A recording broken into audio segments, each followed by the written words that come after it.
Vous allez bien? Alors, nous allons poursuivre. On s'était arrêté la dernière. Les facteurs anthropiques.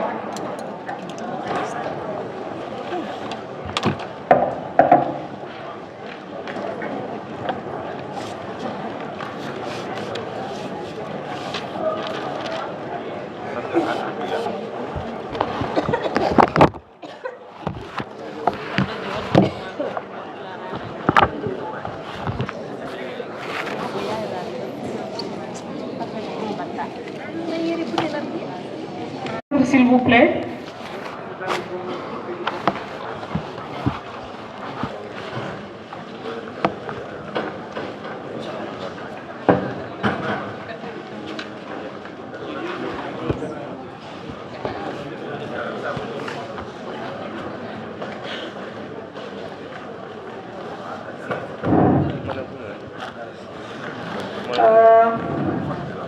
Si vous voyez sur les facteurs anthropiques,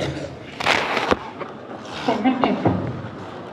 Et ces facteurs peuvent contribuer soit à améliorer le stockage, c'est-à-dire la disponibilité de l'eau en surface, mais aussi favoriser le ruissellement.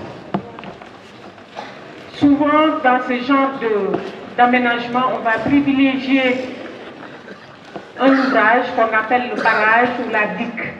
Et la digue peut jouer, ou le barrage, cet ouvrage hydraulique peut jouer de multiples fonctions. Et parmi lesquelles, vous avez la fonction de stockage, la fonction de recharge, la fonction de, comment on l'appelle, de ruissellement, pas le ruissellement, j'ai dit stockage, j'ai dit infiltration, la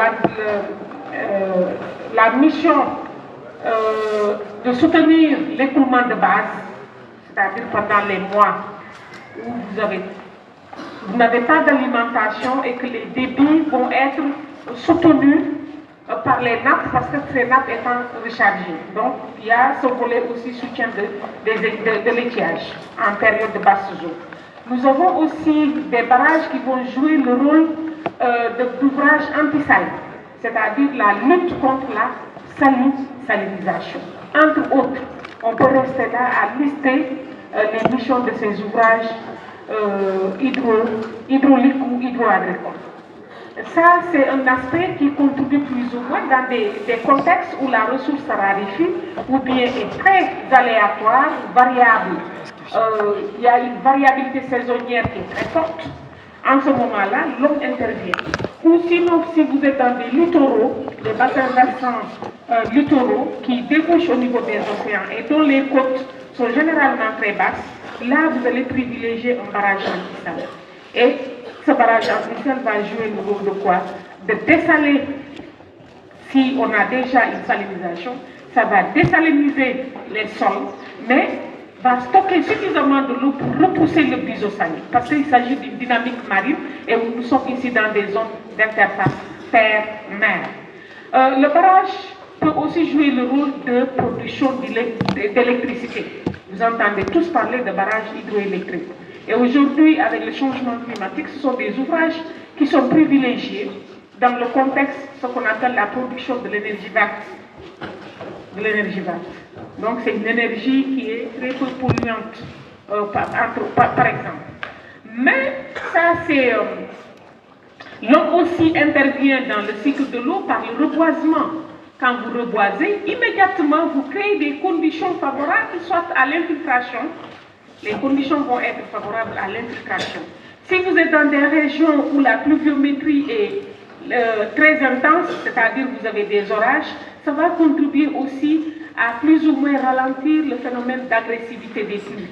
Et l'agressivité des pluies a deux avantages: favorise l'infiltration, puisque les pluies vont atteindre le sol avec très peu d'énergie cinétique, donc ralentit l'énergie cinétique de la pluie. Et l'autre avantage, c'est qu'on va lutter, il y a la lutte contre l'érosion, il y a l'infiltration. Donc ça, c'est un rôle majeur. Mais n'oubliez pas que la végétation nous offre aussi des microclimats, par exemple. Donc, l'homme peut aussi, et en ce moment-là, quand vous favorisez favorisez l'infiltration, vous favorisez, vous luttez contre l'érosion côtière, l'érosion des sols, ce qu'on appelle l'érosion hydrique. Donc le déboisement, le reboisement, le reverdissement contribue donc ici dans ces régions-là, généralement, le débit est très faible. Le débit est faible parce que au moment où la pluviométrie tombe, où la pluie est en train de tomber, l'essentiel de l'eau s'infiltre surtout. Mais par contre, quand vous déboisez, ça aussi c'est une autre action sur la végétation, une fois que vous déboisez, qu'est-ce qui va se passer? Vous êtes en train d'imperméabiliser. Et si vous imperméabilisez, c'est l'inverse qui va se produire, de ce que je venais de dire. L'inverse, c'est-à-dire vous favorisez plus de ruissellement, parce que l'eau ne peut pas s'infiltrer. Vous allez favoriser plus de ruissellement.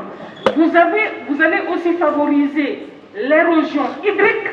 Et ce qui est en hydrologie, l'implication majeure, c'est que pendant la période des basses eaux, vous n'aurez pas de soutien, puisqu'il n'y a pas eu de reconstitution des réserves, ou très peu. Donc, les débits d'étiage vont être très, très, très faibles. Et pour les populations qui exploitent cette ressource-là, une partie de l'année, la population n'aura pas d'eau, ou bien va avoir de l'eau, mais de manière vraiment insuffisante. Nous avons aussi l'homme qui intervient par les systèmes de culture. Ça dépend de comment vous déployez les cultures. Il y a des régions qui sont très sèches, mais où des techniques permettent non seulement de favoriser l'infiltration, parce que vous reboisez, vous créez des sortes de pockets, ou bien vous mettez des cordons pierreux qui favorisent l'infiltration. Donc, et à proximité de ce système que vous venez de mettre en place, puisqu'il y a la notion de l'eau qui est là, présente à proximité, vous pouvez faire votre semer quelques épis de maïs, etc., etc. Tout dépend de comment on déploie ce système-là.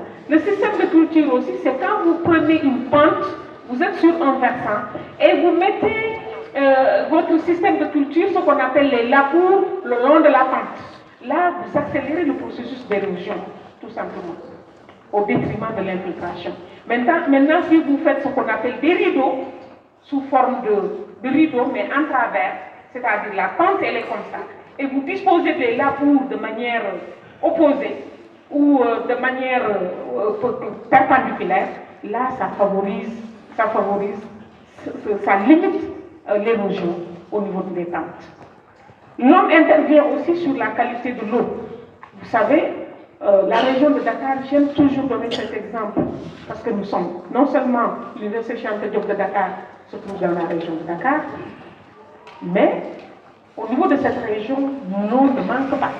C'est l'eau de qualité qui manque. Et quand vous remontez, vous convoquez l'histoire hydraulique de la région de Dakar, jusqu'au début des années 1960. Et même on peut aller jusqu'au début des années 70. L'essentiel de l'alimentation à l'eau de Dakar était assuré par les nappes de Dakar.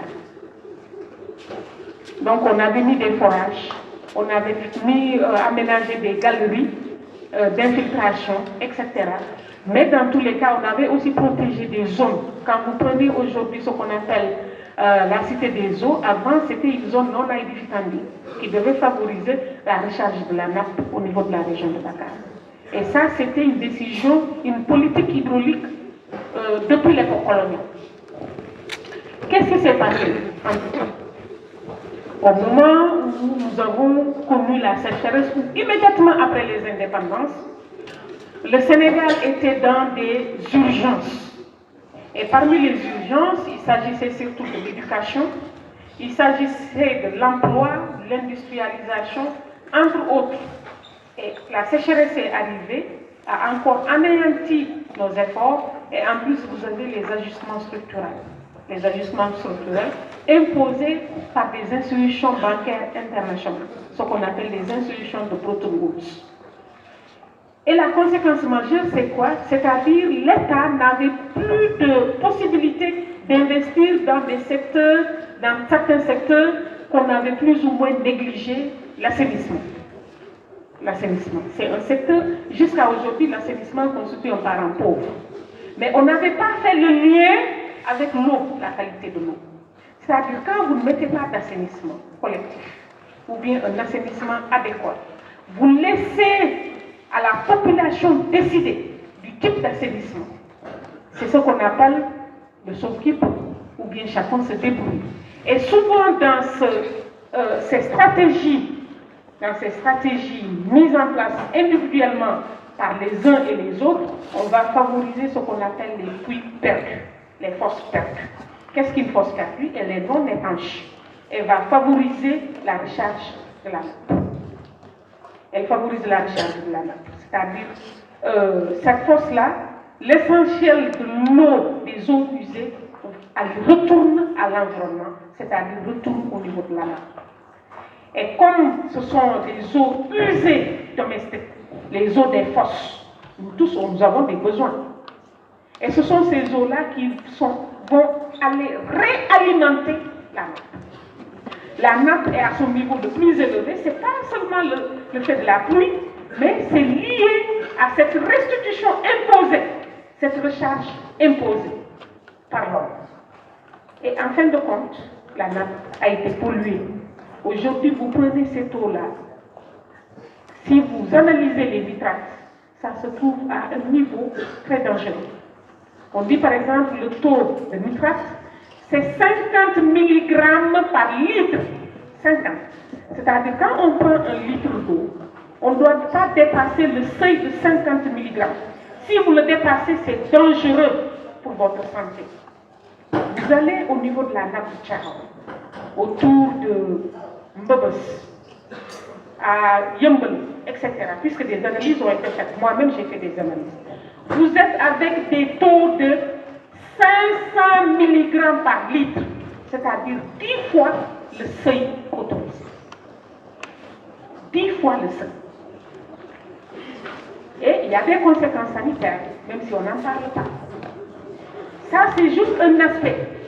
On a pris un paramètre qu'on a analysé. Je peux faire le même exercice avec les coliformes totaux. Je peux faire le même exercice avec ce qu'on appelle les métaux lourds, etc., etc. Les médicaments, je peux faire le même exercice. C'est-à-dire, nous, on consomme des médicaments. Parfois, c'est la date de péremption qui nous oblige à jeter. Mais il n'y a pas de recyclage. Il n'y a pas de traitement spécifique. C'est-à-dire, on n'a pas mis en place à la fois pour les déchets liquides, très peu, mais les déchets solides, pour l'instant, il n'y a pas de recyclage de ces déchets. Et tout retourne à l'environnement et puis. Donc vous voyez le rôle de l'homme. Dakar ne manque pas d'eau. C'est sa qualité qui pose problème. Et qui nous met dans cette situation d'insécurité hydrique. On est obligé d'aller chercher de l'eau jusqu'au lac de Guière, 250 km au niveau du lac de Guière, qui lui-même est alimenté par un fleuve qui coule dans un bassin versant transfrontalier. Et vous avez là ce qu'on appelle les questions de géopolitique de l'eau qui vont intervenir. Si vous faites le cours de ressources en eau avec le professeur Omar Pacosta, forcément il va aborder ces aspects. C'est de la géopolitique de l'eau. Donc vous êtes obligé, puisque vous, l'essentiel de votre eau vient d'un système externe, d'un système que vous partagez avec d'autres pays, vous n'êtes pas libre de prendre la décision. Donc c'est un problème d'indépendance qui se pose vis-à-vis de votre politique hydraulique. Pour nous dire, la question de la qualité de l'eau, elle doit être prise au sérieux. Et l'eau pollue. Ça, je parle des zones urbaines, et même en milieu rural, on pollue par ce phénomène de ce qu'on appelle les eaux usées. Domestiques, les eaux usées, si c'est en zone urbaine, en plus des eaux usées domestiques, on a les eaux usées industrielles. Les eaux usées des hôpitaux, par exemple. Je m'arrête à ça. En milieu rural, vous avez un autre phénomène de pollution, c'est le drainage des surfaces agricoles. Si vous mettez des engrais, des pesticides, quand la pluie tombe, cette eau-là va retourner dans le système et polluer la ressource en eau. Donc, on a plusieurs sources de pollution. Mais dans tous les cas, ça réduit notre possibilité de disposer de l'eau de qualité. C'est ça, l'eau de qualité. Et Dakar manque d'eau, mais manque de l'eau de qualité. Je suis aussi tentée de vous dire, au Sénégal, nos autorités, ça c'est un constat, hein. Les autorités, peu importe le régime en place, mais les autorités vous diront toujours que le Sénégal dispose de suffisamment de ressources en eau. En termes de quantité, oui. Il n'y a pas de... On n'en disconvient pas. En termes de quantité. Maintenant, si vous intégrez la dimension qualité, c'est faux. C'est pas vrai. Vous voyez, la qualité de l'eau, son rôle ici. C'est-à-dire, quand on dit que le Sénégal dispose de suffisamment de ressources en eau, si vous ne tenez compte que la dimension quantité, c'est vrai. Puisqu'on a des ressources en eau souterraines qui sont réparties entre le continental terminal, les nappes intermédiaires, les éocènes et paléocènes, la nappe maastrichtienne qui est vraiment une nappe qui dispose, dont comment on l'appelle, l'aquifère est très très important. Ça c'est une réalité. On n'en dispose pas. On dispose aussi de ressources en eau de surface, puisqu'on a le fleuve Casamance, le fleuve Gambie, le fleuve Sénégal, même si le fleuve Gambie et le fleuve Sénégal sont des bassins versants transfrontaliers partagés au moins avec d'autres pays. Donc vous voyez qu'en quantité, on a, c'est vrai, même s'il y a un problème de disparité dans la répartition de cette ressource, disparité spatiale, en termes de disponibilité de cette ressource en eau de quantité. Maintenant, quand j'intègre la dimension qualité, non seulement on a la pollution d'origine liée à l'homme anthropique, mais on a la pollution d'origine naturelle qui est marine. La pollution marine, la mer qui va pénétrer et polluer la ressource en eau. Et le long de toute la bande littorale du Sénégal, allant de Saint-Louis à Ziguinchor, ou même à Oussouye, et même au-delà, partout, le long des bandes littorales, vous avez des phénomènes d'intrusion qui vont polluer la ressource. Et puis aussi, pour la nappe maastrichtienne et les autres nappes, on peut interroger l'histoire géologique de la région. Comment ça s'est passé? Et vous verrez que la mer, il est pour quelque chose dans cette pollution-là. Donc, il faut nuancer, compte tenu de cette histoire géologique, la disposition du pays et son ouverture par rapport à l'océan. L'eau dont nous disposons, nous devons en prendre soin pour ne pas la polluer davantage. Donc, la pollution d'origine anthropique, nous devons la limiter. Il faut une lutte ardue contre cette pollution d'origine anthropique.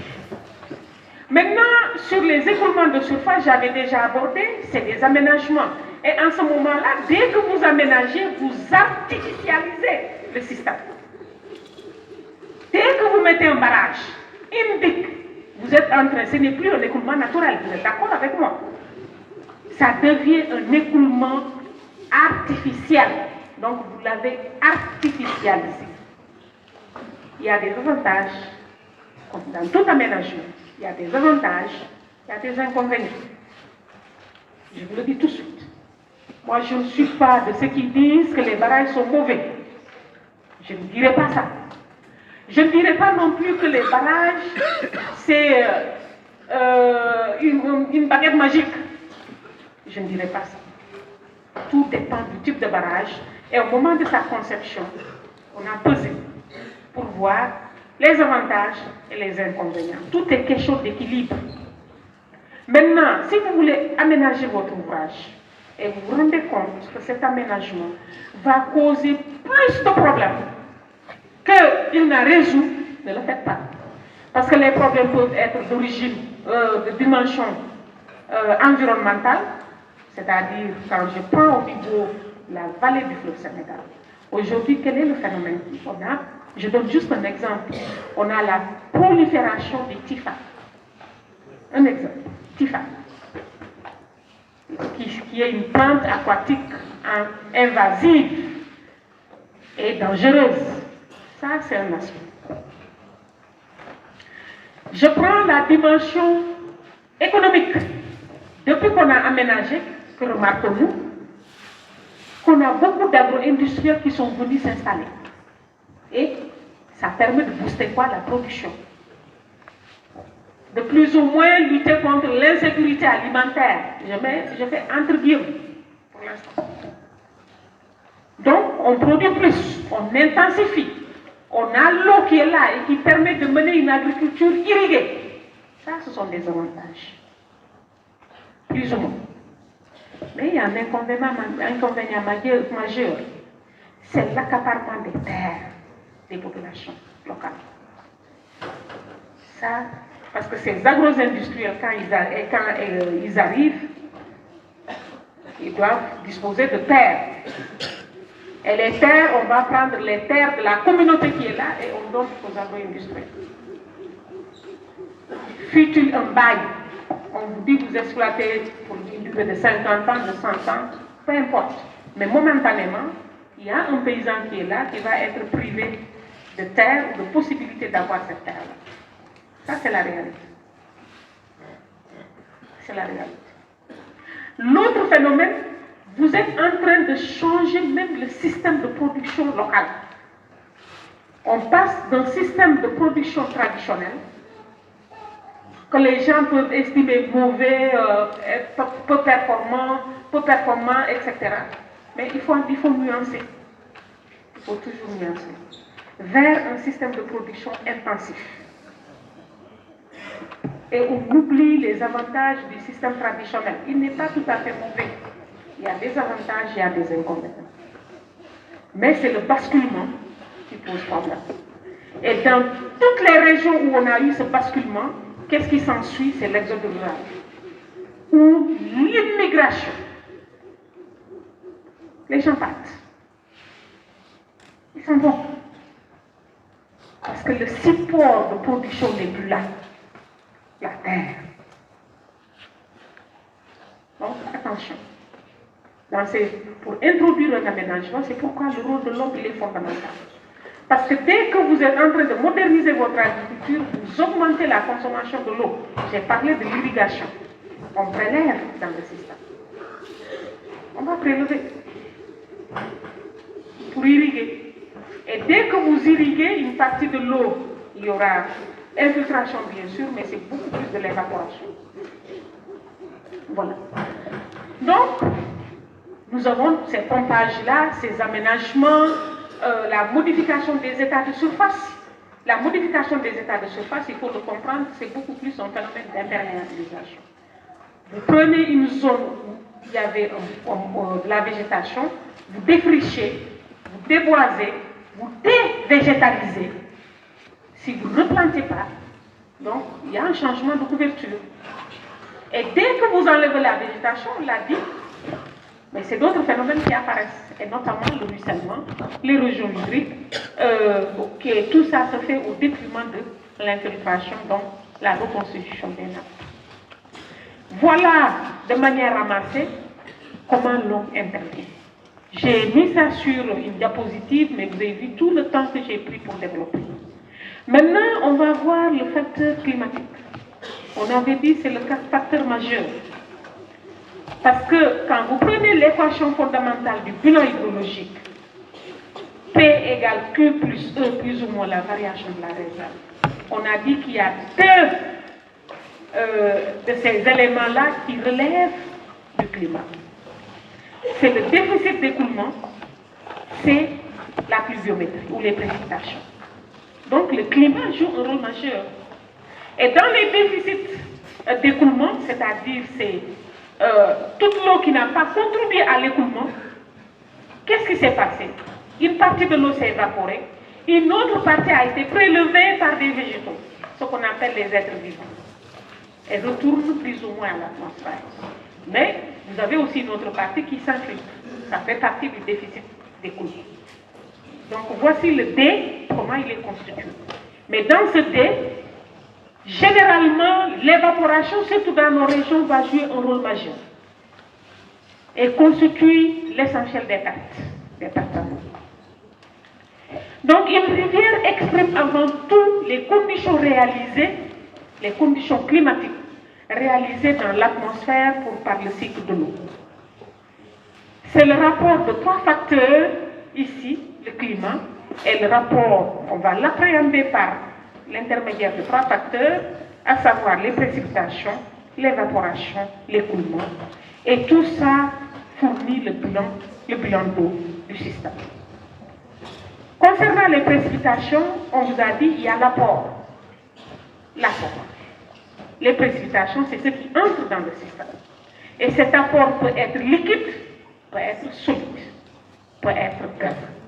Mais généralement, c'est les deux en termes d'écoulement. C'est l'apport liquide et l'apport solide. L'apport gazeux, il ne faut pas qu'on le sous-estime parce que permet plus ou moins, dans des régions où il fait chaud, permet plus ou moins de réduire ou de diminuer l'évaporation. Donc les précipitations constituent le principal apport en eau dans le système hydrologique. Et cet apport pluvial peut être liquide, il peut être solide. On peut avoir les deux, liquide et solide. Ils vont s'alterner le long de l'année. L'apport peut être liquide, comme dans nos régions. On est d'accord? Il peut être solide, comme dans les régions polaires. Et vous avez des régions où vous avez les deux qui vont se succéder. Liquide, solide, liquide, ainsi de suite. Donc c'est comme ça qu'il faut cette vision. Je suis déjà en train de vous préparer au régime. Le régime fluvial. La part reçue par le bassin, la part de la pluie. Parce que toute l'eau qui tombe n'est pas reçue qui entre dans l'atmosphère n'est pas reçue par le bassin.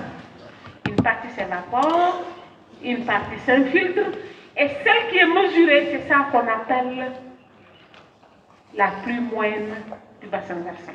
La pluie moyenne. Et la pluie moyenne, on l'appelle aussi la lame d'eau écoulée. On peut l'appeler, on peut aussi le transformer en volume d'eau précipité. Mais pour ça, pour le volume, on le transforme. Pour la lame d'eau, on transforme, ainsi de suite. Et les types de climat vont jouer un rôle majeur. Les types de climat. Parce que vous avez des climats comme le nôtre, qui est un climat tropical. Nous avons des climats, d'autres types de climats. Le climat tempéré, le climat polaire, avec maintenant des variantes en fonction de la localisation. Donc les cours d'eau les mieux alimentés se situent dans les régions où il pleut le plus. Ça, c'est un constat. C'est dans les régions où il pleut plus que vous avez les cours d'eau les mieux alimentés. Je donne un exemple, c'est le Congo. Le Zambèze. Le Nil, mais dans sa partie équatoriale. Le Nil, dans sa partie équatoriale, est éthiopienne. Le fleuve Sénégal, mais dans la partie guinéenne. On ne sort pas de la Guinée. Dans la partie guinéenne, oui, cette partie reçoit beaucoup de ressources en eau. Il y a des années où on a le cumul annuel qui atteint 1800 mm par an. Mais quand vous venez vers Saint-Louis, Podor, Saint-Louis, etc., là, la pluie moyenne tourne autour de 300. Et le cours d'eau a du mal.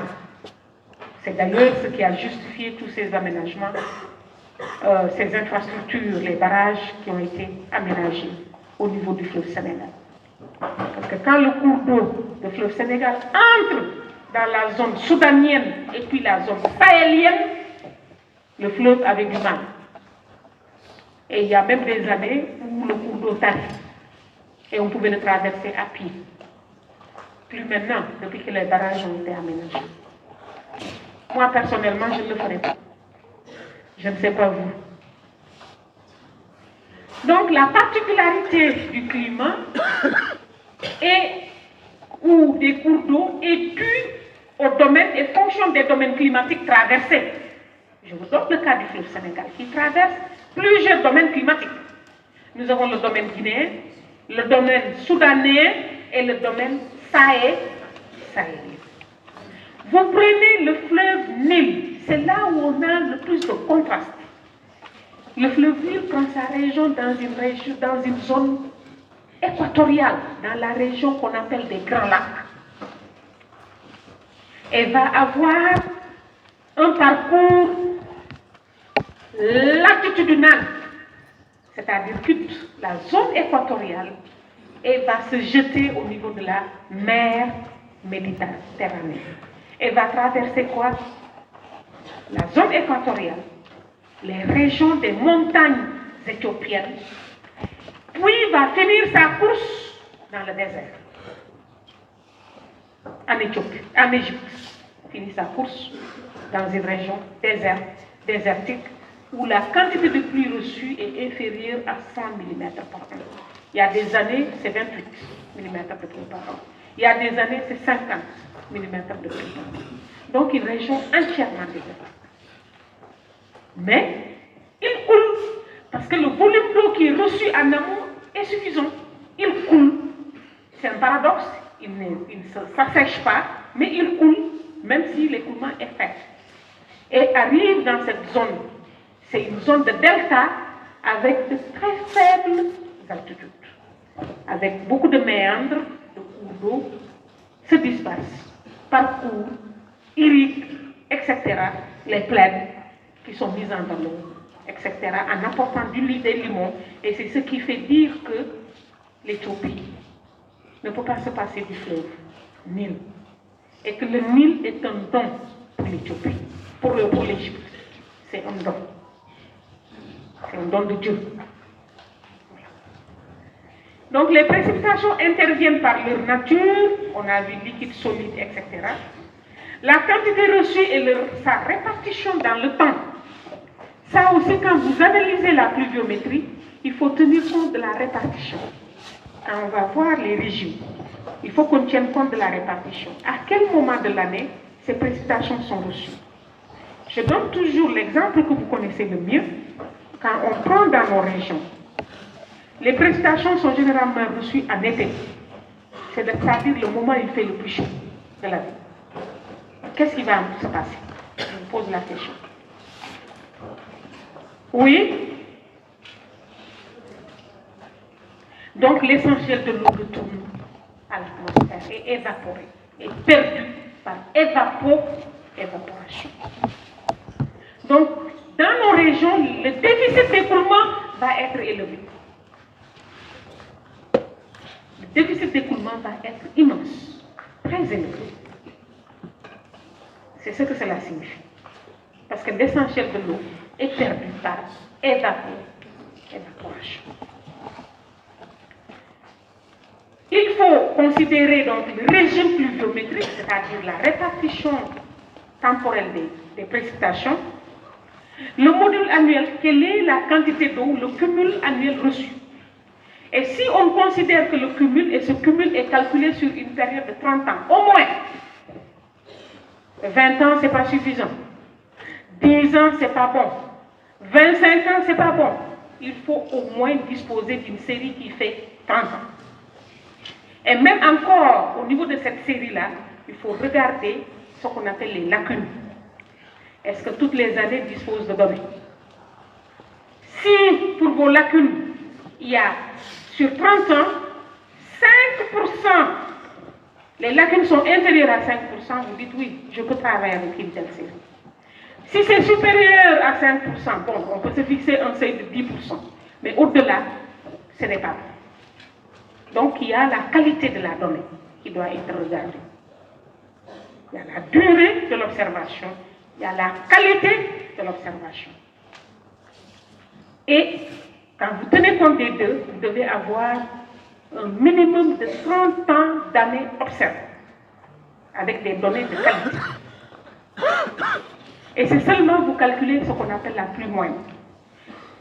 Et cette pluie moyenne, si on calcule, regardez par exemple, il y a des régions qui sont situées dans des latitudes différentes, avec des climats différents, des domaines climatiques différents, mais qui reçoivent plus ou moins la même quantité de pluie.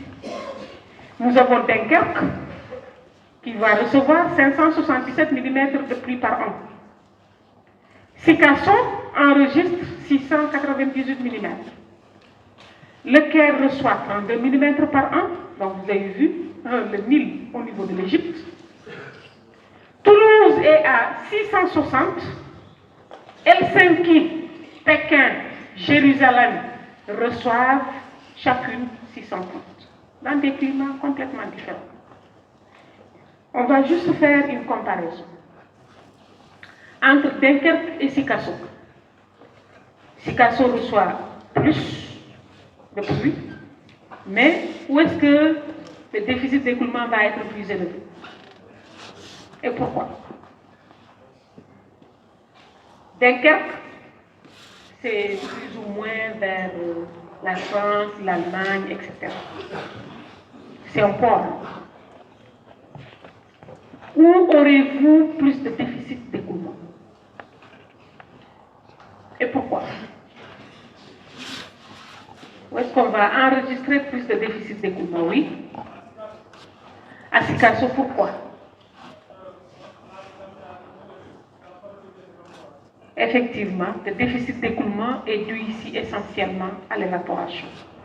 Et dans des régions au niveau de la station de Dunkerque, où le climat est de type tempéré, vous avez peu de pertes d'eau en hiver, mais les pertes vont augmenter peut-être en été. Mais pendant tous les mois d'hiver, vous n'aurez pas de pertes d'eau, ou très peu. Donc, l'écoulement va être beaucoup plus important dans les deux situations-là à Dunkerque, comparé à Sikasso. C'est bon? Très bien. Cette diversité montre que l'hydrologie ne peut pas se contenter que de la seule connaissance du cumul pluviométrique annuel. Vous avez vu comment on a intégré l'évaporation. On ne peut pas seulement se contenter de ça. Donc, nous avons la zone géographique, nous avons aussi la répartition des pluies au cours de l'année. Il faut l'intégrer, cette dimension-là. La nature des précipitations, etc. Bon, les précipitations, leur nature, c'est beaucoup plus nature liquide solide, l'intensité, la date où intervient ces précipitations dans l'année. Ça, je l'ai déjà dit. Ainsi, la nature des précipitations est plus importante que la quantité, si vous avez compris. Donc, la nature des précipitations, vous avez vu pour deux régions situées dans des climats différents et qui reçoivent plus ou moins les mêmes quantités de pluie, mais en termes de bilan hydrologique, ce n'est pas les mêmes situations. Vous êtes d'accord avec moi? Et, par exemple, on vous dit que 20 mm de pluie qui tombent lentement en fin de saison sèche, vous avez 20 mm de pluie qui tombent lentement en fin de saison sèche, peuvent être entièrement absorbés par le sol.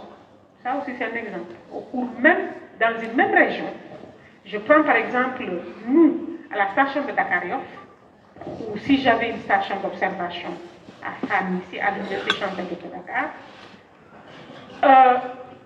en début de saison des pluies, je reçois 30 mm de pluie. Mais nous sommes au début de la saison des pluies. Donc, en fin de saison sèche, je reçois 20 mm de pluie. 30 mm de pluie. Au milieu de la saison des pluies, c'est-à-dire vers le mois d'août, mois de septembre, je reçois 30 mm de pluie ou 20 mm de pluie.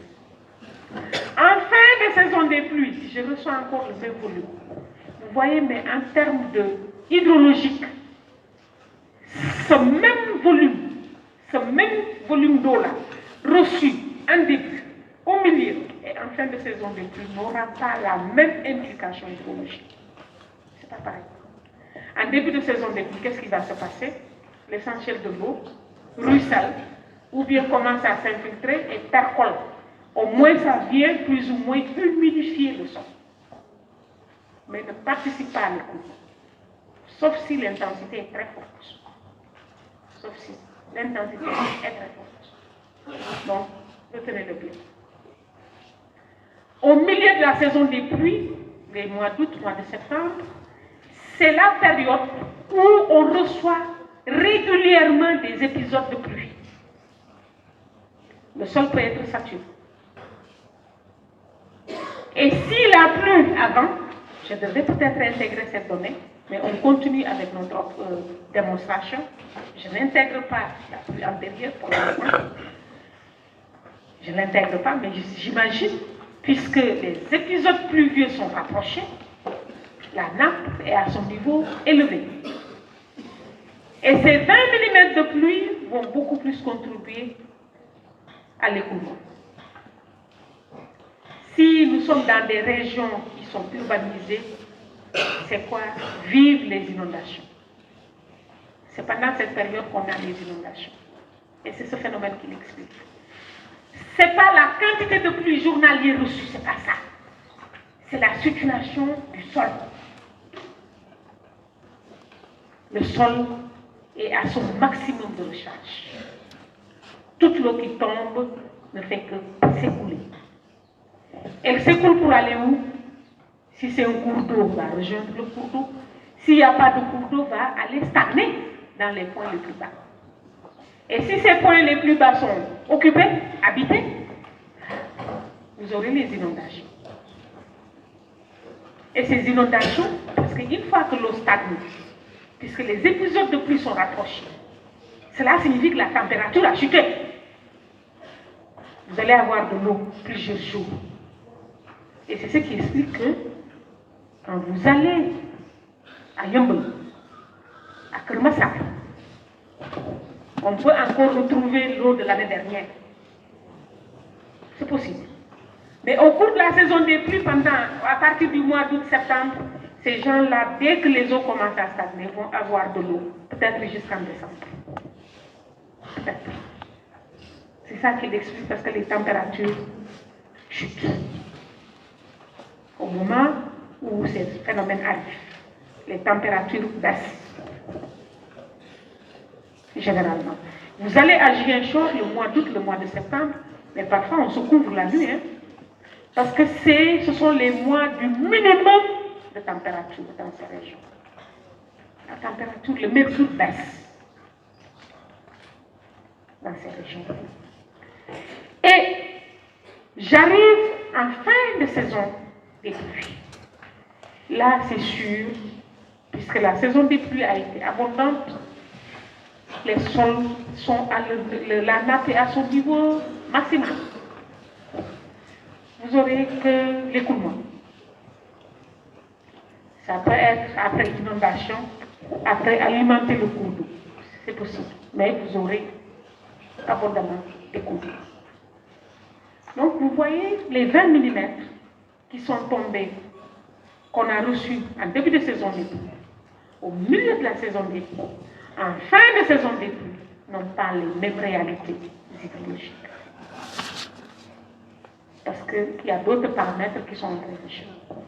Et donc ici, vous avez la notion de pluie antérieure, vous avez la notion de situation antérieure,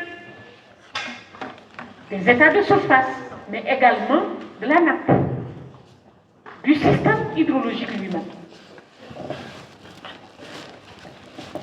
Les précipitations sont classées selon le devenir de l'eau tombée.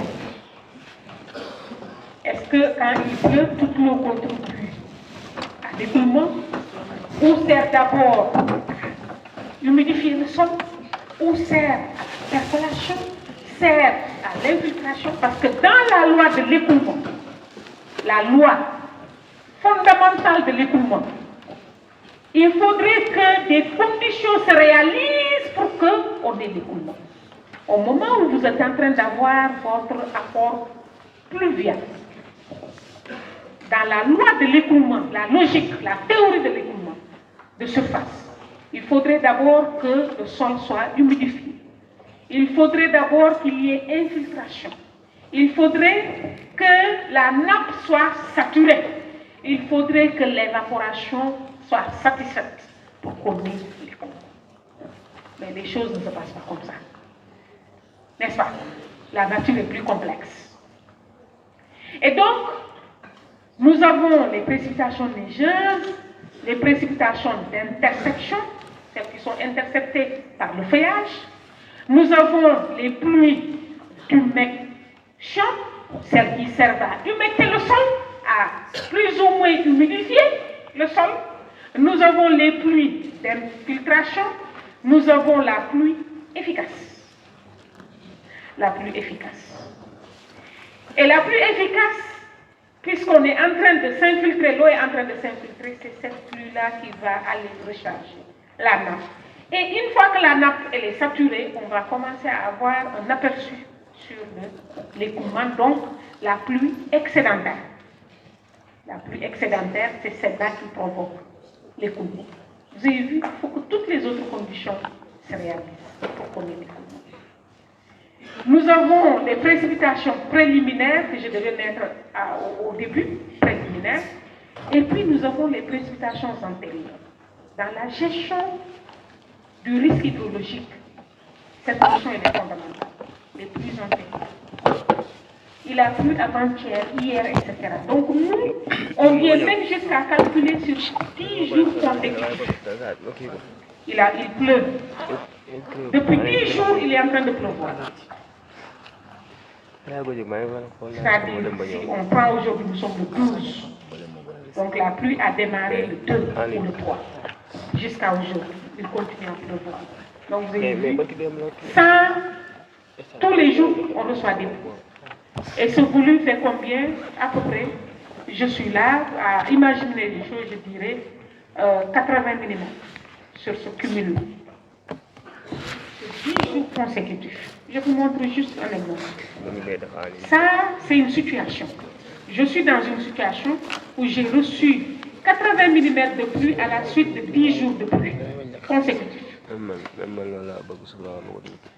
Le deuxième cas, c'est-à-dire je suis avec un événement, il n'y avait pas de pluie auparavant. Tout d'un coup, je reçois 80 mm de pluie. Est-ce que ce sont les mêmes implications hydrologiques? Quand vous recevez tout d'un coup 80 mm, tout d'un coup, vous aurez beaucoup plus de ruissellement. Ça, c'est normal, parce qu'il s'agit d'un problème parfois d'intensité. Mais l'essentiel de l'eau va s'infiltrer lorsque les conditions sont favorables. Mais sur 10 jours consécutifs, vous aurez la nappe qui va être à son niveau le plus élevé. Parce que chaque jour, il pleut. Chaque jour, il pleut. Donc, on avait l'infiltration, infiltration. Mais au fait, en termes de réalité hydrologique, l'eau qui est tombée d'un seul coup, 80 mm, n'aura pas la même implication que l'eau qui est tombée sur 10 jours consécutifs. Parce que ici, on va avoir beaucoup plus d'infiltration et la nappe va être à son niveau le plus élevé. Alors que dans l'autre, vous aurez effectivement une partie de l'eau qui va s'infiltrer, mais vous aurez beaucoup plus de ruissellement. Beaucoup plus de ruissellement. Donc, il faut qu'on tienne compte de l'état antérieur du sol. Et puis, vous avez les pluies occultes. Les pluies occultes, qui les connaît? Dans occulte, il y a la nuit. Ou le petit matin. Ça ne vous parle pas? Les brouillards, mais c'est beaucoup plus la rosée. La rosée ne tombe pas quand le soleil se lève, vous n'avez plus la rosée. Vrai ou faux? Ça tombe souvent, c'est la nuit, vous vous réveillez, vous voyez que le sol est humide, ou vers le petit matin. Voilà, après, mais ça se dissipe. Mais c'est des pluies qui, vous verrez avec M. Dacosta, dans certaines régions, on va récupérer ça pour produire de l'eau. Avec les œufs, vous l'avez vu déjà, dans des réservoirs. Voilà. Comment on calcule la pluie moyenne? Je ne vais pas trop m'attarder, il y a plusieurs méthodes. Pour vous, on ne va pas le faire. Vous l'avez fait l'année dernière, je suppose. Ce n'est pas mon problème. Il y a plusieurs méthodes. On a la méthode des polygones de Chesel. Si vous voulez le prochain cours, je vous montre comment on calcule. C'est bon? Voilà, on ne va pas se crêper les Chinois à cause de ça. Mais ça ne fait pas partie de mes objectifs de cours. Il y a plusieurs méthodes. Nous avons la méthode arithmétique. S'il vous plaît, S'il vous plaît, ceux qui ne veulent pas suivre, nous sommes dans l'amphi. C'est tellement plus simple. Ceux qui ne veulent pas suivre, vous prenez la tangente.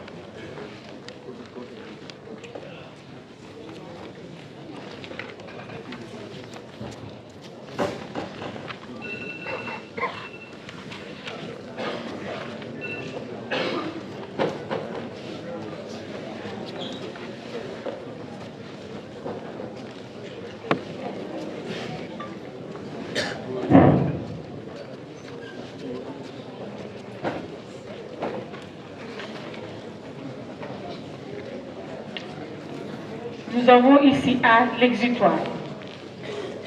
On est d'accord? Maintenant, la pluie moyenne dans un bassin versant n'est pas calculée à une seule station. C'est pas ça. C'est pas ça. C'est un réseau de stations. On ne peut pas calculer la pluie moyenne d'un bassin versant à partir d'une seule station. Parce que c'est ponctuel. C'est comme moi, j'ai ma localisation qui est là, j'ai un pluviomètre et le pluviomètre reçoit.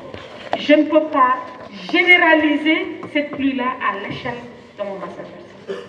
Pour faire ce travail, je suis obligée de disposer d'un réseau de ce qu'on appelle pluviomètre ou de poste.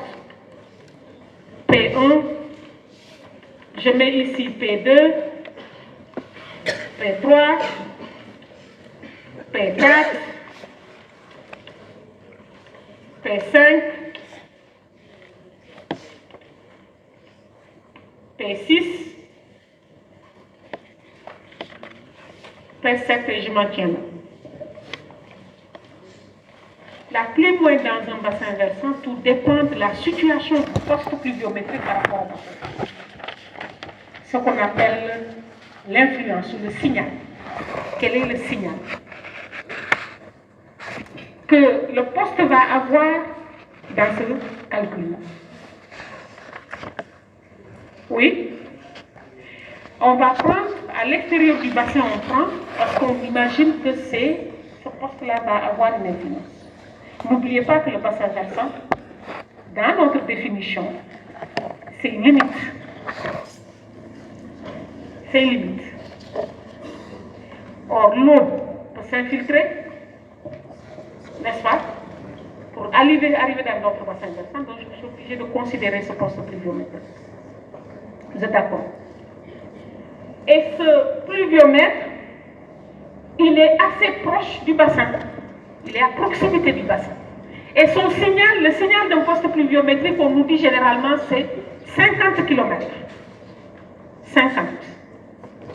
Donc il peut être en dehors du bassin versant. Mais dans tous les cas, il aura une moindre influence par rapport à ces postes qui sont à l'intérieur. Si on utilise ce qu'on appelle les coefficients des polygones de Chesson. Maintenant, moi, ce que je vais vous montrer aujourd'hui, c'est la méthode arithmétique. La méthode arithmétique. Je dispose d'un réseau de postes pluviométriques. D'abord, il faut que je choisisse les postes pluviométriques que je vais considérer dans ce calcul de la pluie moyenne. N'oubliez pas nos critères au niveau du choix des postes pluviométriques. On a dit un minimum d'observation de 30 ans et la qualité de la donnée, dont les lacunes doivent être inférieures. Nous, généralement, on impose 5. Est-ce que les stations sont suffisamment observées? Est-ce que les données sont de qualité? Ça, c'est le premier travail qu'on va faire. Nous sommes allés à la NACIM, collecter les données de chaque poste pluviométrique. Maintenant, on prend le relevé et on regarde. Il faut regarder la qualité de la donnée et la durée de l'observation. Si je donne le poste de Dakariof, il est observé depuis 1876. Ça fait plus de 100 ans d'observation. Un jeune exemple. Et dans ce poste pluviométrique, les lacunes sont inférieures à 2%. On a moins de, les lacunes, c'est autour de 1%. Donc, vous voyez que c'est idéal. C'est un bon travail. On peut faire une analyse avec ce poste-là. Donc, c'est ce même travail que vous allez faire avec chaque poste pluviométrique que vous avez retenu pour le calcul de la pluie moyenne de votre bassin versant. Ici, j'ai combien de postes pluviométriques? À supposer que l'ensemble des postes que j'ai retenus disposent de suffisamment de données et des données de qualité. Mais deux conditions sont là. N'est-ce pas? Je peux, avant de démarrer, puisque les données peut-être sont de durée variable, je prends une période commune d'observation. J'ai sélectionné le poste P1. Je donne juste un petit exemple et puis je passe. Le poste P1, les observations ont démarré en 1906 et se sont poursuivies jusqu'en 2023. Je dispose des données jusqu'en 2023, l'année dernière. Le poste P2, c'est 1942, 2022. Le poste P3, c'est 1920, 2020. Ainsi de suite. Vous voyez ici déjà, il y a une période commune d'observation que je peux considérer. C'est quelle période? Si, hein? Non. Ça sera 1942-2020. Cette période, elle se trouve dans toutes nos trois stations. C'est comme ça qu'on va regarder. Ou bien, il y a une autre manière de faire. On homogénéise. C'est-à-dire, on va utiliser une technique de corrélation pour corriger les données. Soit automatiquement avec le vecteur régional, vous faites station par station, avec le calcul du coefficient de corrélation, qui va vous permettre, à partir des données de ces stations, si ces stations se trouvent dans la même zone climatique, vous voyez, il y a beaucoup. L'hydrologue, c'est ce scientifique qui travaille beaucoup, utilise beaucoup de statistiques. Il faut que, pour homogénéiser, il faut que les stations se situent dans la même zone climatique. Vous ne pouvez pas homogénéiser les données d'une station sahélienne, les données de Podor, avec les données d'Akaseïdou. C'est pas possible. D'Akaseïdou se situant dans la zone plus ou moins guinéenne. Vous voyez, ce n'est pas le même domaine climatique. Une des stations se trouve dans le domaine guinéen et l'autre dans le domaine sahélien, qui n'ont pas de même réalité. Donc, ce n'est pas le même signal. Vous ne pouvez pas les homogénéiser. Donc, la condition pour harmoniser tout ça, c'est de dire que nos stations se trouvent dans la même zone climatique. Et en ce moment, la méthode arithmétique, je regarde aussi la méthode arithmétique, c'est la somme des pays. La somme des pays. C'est la somme des pays sur combien? NI. Sur le nombre de postes pluviométriques. Total. P moyenne du bassin égale la somme des pays sur NI. I allant de 1 à N. I allant de 1 à N. C'est-à-dire on peut aller jusqu'à 100 millions de postes, voire plus. Oui?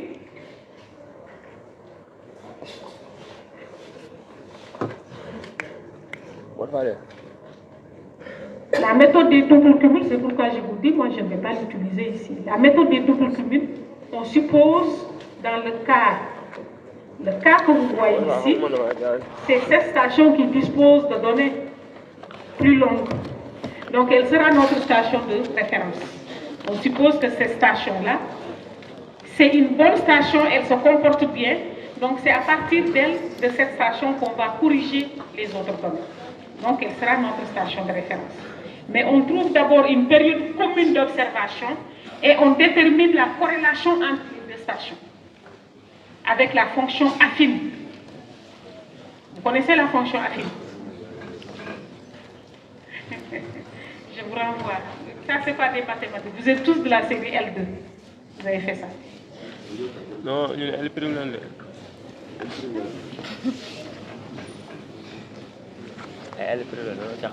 P égale AX plus B. C'est la fonction affine. Et quand vous faites ce travail, vous avez votre flux moyen dans le bassin. C'est-à-dire que vous êtes parti d'un réseau de stations et vous supposez, parce que ça ce sont des suppositions, c'est dangereux cette méthode-là. Elle n'est pas bonne. Il y a des conditions pour l'utiliser. C'est la méthode la plus simple, mais il y a des conditions. Il faut que les stations soient réparties de manière homogène dans le bassin. Il faudrait aussi que le relief soit plat, c'est-à-dire que vous ne soyez pas dans des régions montagneuses. Avec, ici, c'est la pluie orographique qui peut tout modifier. N'est-ce pas? Et souvent, parce que ici, la répartition des postes pluviométriques, elle est plus ou moins homogène, on est d'accord. Mais ça, c'est l'idéal. Ce n'est pas toujours le cas. Donc, c'est une méthode pour la réaliser. Il faut que les postes soient répartis de manière homogène dans le bassin.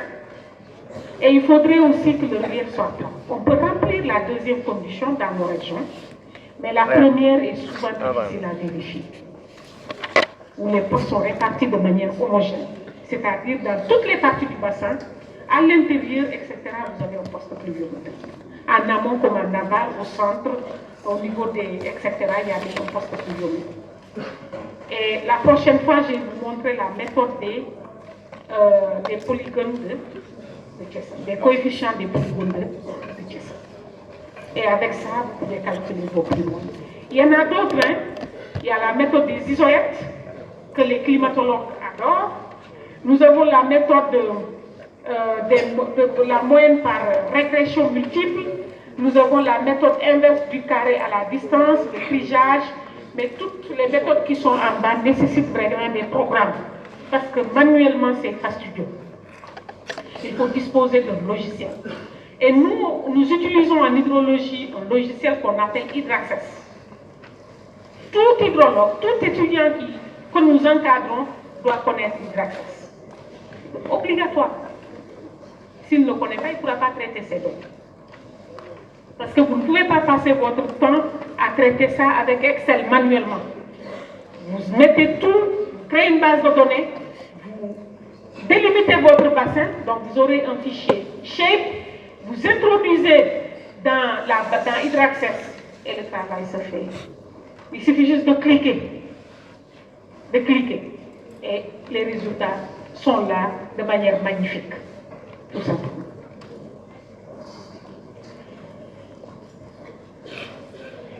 La variabilité, on a déjà dit que les années se suivent et ne se ressemblent pas. Dans toutes les régions du monde, vous n'aurez pas une région dans le monde où chaque année on reçoit la même quantité de pluie. Ce n'est pas possible. Mais dans nos régions, cette variabilité a davantage beaucoup plus exacerbée. Dans nos régions, la région intertropicale. Elle est différente de la région équatoriale. Dans la zone intertropicale, comme la nôtre, la variabilité des pluies, elle est extraordinairement forte. Très forte.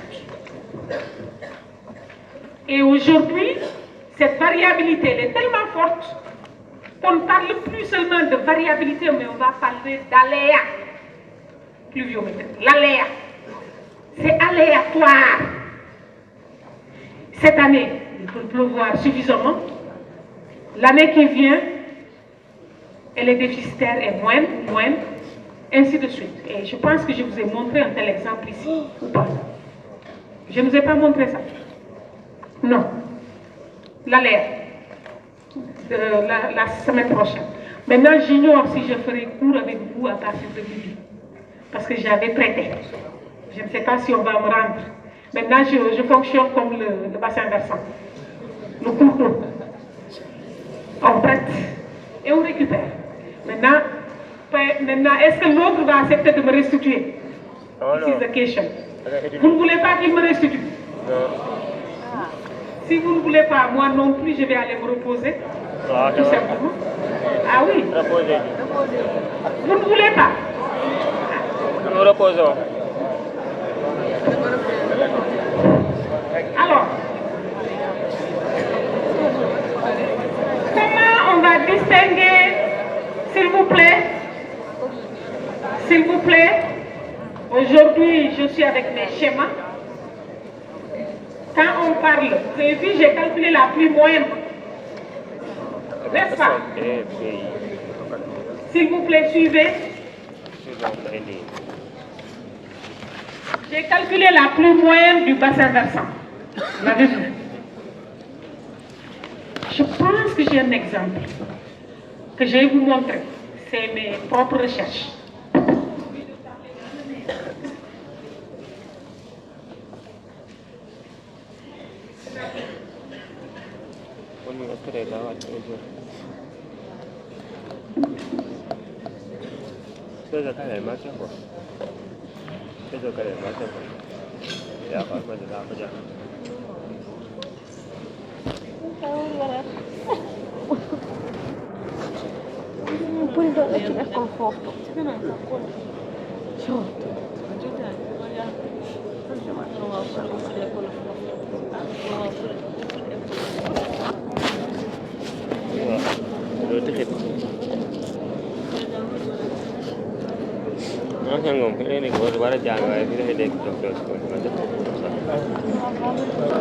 S'il vous plaît, regardez.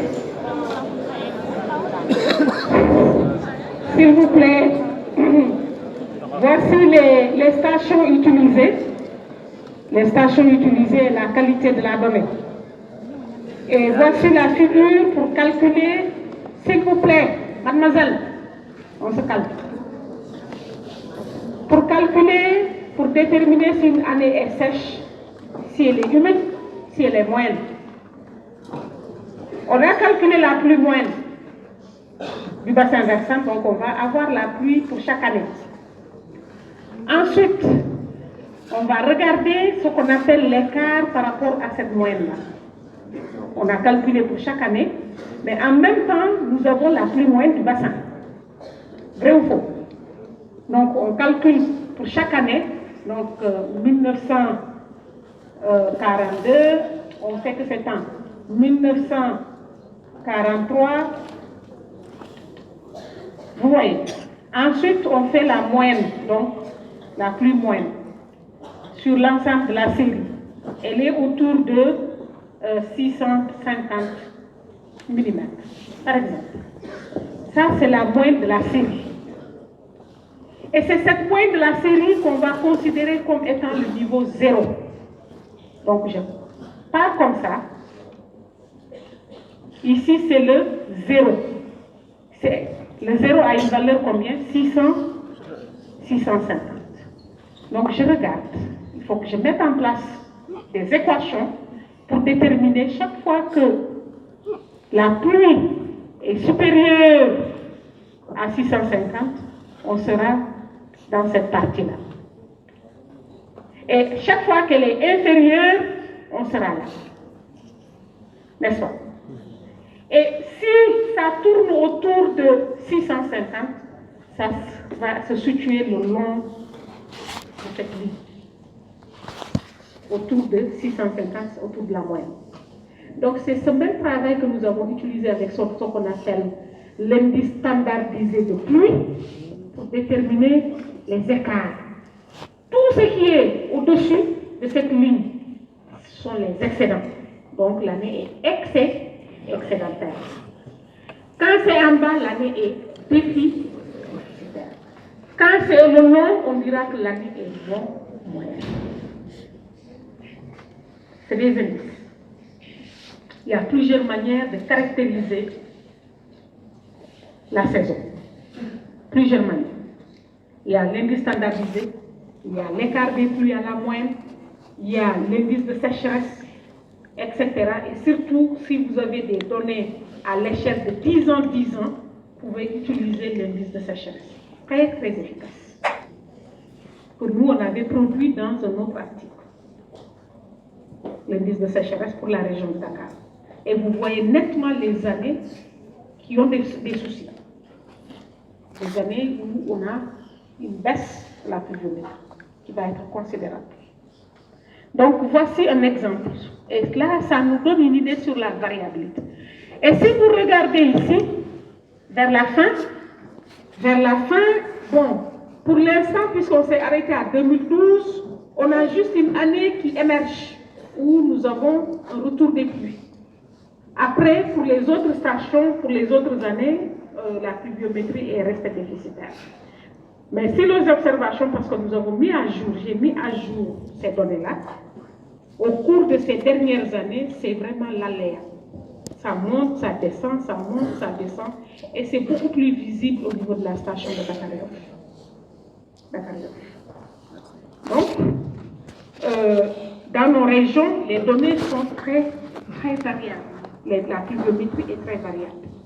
Elle est variable et va nous permettre de définir les années sèches et les années humides. Et en ce moment-là, si je devais analyser cette figure, je dirais que la pluviométrie a été excédentaire, même si on a des années sèches. La pluviométrie a été excédentaire ici dans le cas présent. De l'origine des observations, c'est 1900 jusqu'à 1970, autour de 1970. Nous sommes ici dans les excédents pluviométriques. Après, entre 1970 jusqu'au début de la décennie 2000, les pluies sont déficitaires. Regardez les déficits en bas. Et puis, à partir de 2000, ça dépend des stations. Dakar, c'est 2005. À partir de 2005, on a un retour des pluies vers le niveau moyen. En Casamance, dans le Saloum, c'est autour de l'année 99. Ce retour est beaucoup plus tardif dans les régions sahéliennes. Le retour des pluies après la sécheresse est plus tardif dans les régions sahéliennes. Voici en substance ce que je voulais dire. Donc, c'est un travail que nous faisons. Nous ne sommes pas des climatologues, mais au moins ça nous donne un aperçu sur les écoulements. Comment le cours d'eau va s'ajuster par rapport à cette sécheresse. Ça nous donne un aperçu. Et aussi sur la disponibilité de l'eau. Vous savez, par exemple, autour des années 60, des années 80, 83, etc., il y a eu beaucoup de sécheresse, parce que je vous ai parlé du cas du fleuve Sénégal. En ce moment, on n'avait pas encore les aménagements des barrages. Diama a été réalisé en 86, Manantali en 88, mais auparavant, au cours de la décennie sèche des années 80-90, mais surtout 70 jusqu'à 85, qu'est-ce qui s'est passé pour la région de Dakar? On avait un problème d'eau. Parce que les nappes étaient déjà polluées, donc on ne pouvait plus être destiné à la consommation. Au niveau du plateau de Dias, on a commencé à exploiter, mais c'était insuffisant. Donc c'est en 71 que l'usine de NIT a démarré à produire de l'eau. Et dans les années 80, 83, 84, 85, il est arrivé des mois où l'usine ne pouvait même plus pomper, faute d'eau. Et à Dakar, il y a eu de sérieux problèmes de disponibilité de l'eau. Dans certains quartiers, surtout les quartiers populaires de la Médina, de la Gueule Tapée, etc., on procédait à ce qu'on appelle le rationnement. On rationne. Par jour, peut-être 2 heures d'eau. Le reste de la journée, il n'y a pas. C'est le rationnement. On cible les quartiers. On les alimente. Je me souviens aussi que dans les années, ça devait être autour des années 98, 99, etc. Les quartiers, les zones de Sacré-Cœur, Mermoz n'avaient pas d'eau. Parce qu'ils sont un peu plus en hauteur. Ces zones sont plus en hauteur. Il n'y avait pas d'eau. Il y a d'autres phénomènes qui vont l'expliquer. Je préfère ne pas rentrer dans ces considérations. Mais dans tous les cas, vous voyez un peu quand on parle de variabilité, d'années humides et d'années sèches, comment nous, on le démontre. Parce qu'il faut démontrer.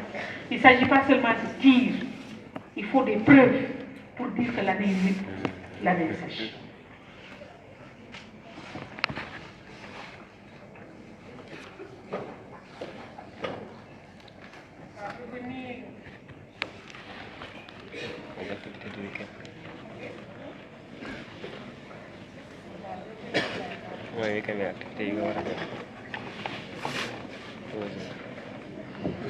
On vous donne une synthèse, un tableau de synthèse des différents régimes pluviométriques et des quantités d'eau reçues par région du monde. Nous avons la région équatoriale qui reçoit en moyenne plus de 2000 mm de pluie. Vous voyez que c'est beaucoup. Si ça tombe à Dakar, nous on déménage. Nous on est autour de 500. 480 mm de pluie par an. Les régions équatoriales, c'est 2000 mm de pluie par an. Vous connaissez 1 mm de pluie, c'est quoi? 1 mm de pluie, qu'est-ce que cela signifie? Vous ne savez pas. Égale 1 litre de d'eau, c'est pas fini, continuez. Hein? 1 litre d'eau réparti sur un carré de mètre. C'est 1 litre d'eau sur un carré de mètre. Oui?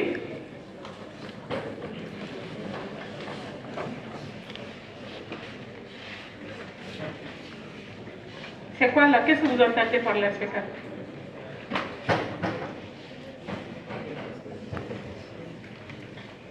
Non, le temps n'intervient pas. On prend juste un litre d'eau, on verse, on dit que ça c'est 1 mm. 1 mm. C'est 1 mm, 1 mm. C'est tout. On n'a pas dit par jour, pardon, nous c'est le carré. C'est juste pour vous montrer l'image qu'on a d'un millimètre. On prend 1 litre d'eau, on verse sur un carré qui fait 1 mètre. C'est ça 1 millimètre de pluie. Donc, puisque l'eau est reçue au niveau d'une surface, il faut quand même projeter cette eau-là sur la surface. C'est tout. Mais l'eau va être recueillie au niveau d'un pluviomètre, avec son entonnoir, ou bien d'un pluviographe, ou bien ça peut être un signal radar qui vous donne un aperçu, tout simplement.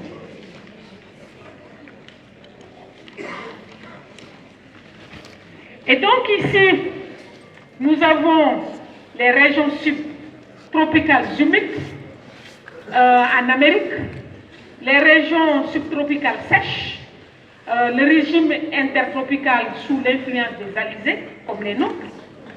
C'est l'influence des alizés. Alizés, au cours des saisons, on a 2 types d'alizés qui vont s'alterner.